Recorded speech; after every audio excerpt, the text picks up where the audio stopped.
Hello everybody and welcome to the next video.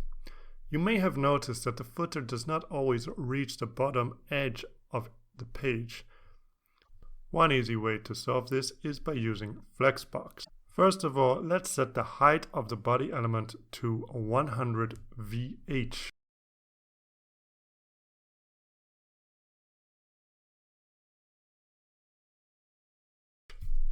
(100 VH) actually means 100% of the available vertical height.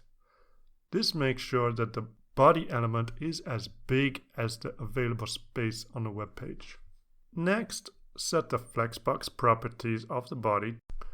We'll set flex container to flex, we'll set the direction to column, and we'll set justified to between. And now we have the footer firmly sent to the bottom of the page. Pretty easy, right? Let's apply this to the body elements of the other pages too.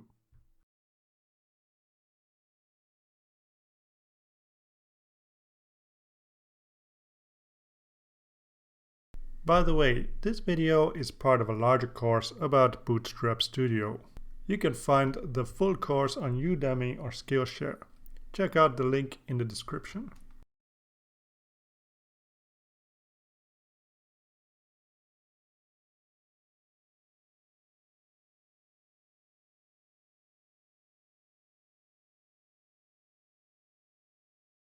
Sometimes it messes up the layout of the other elements on the page though.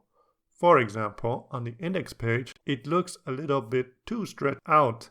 In this case, we can put the heading and the paragraphs in a div together so that they get grouped together. And the Flexbox treats them as a single element. We can even group them together with the navbar to push them all the way to the top of the page, just below the navbar. So that's all from me for now. In the next video, we are going to talk about creating our own custom components. See you then. Bye bye. So I hope you liked this video. If you did, why not support this channel by liking and subscribing? You can also check out my website for more free stuff. So long for now. See you in the next video. Bye bye.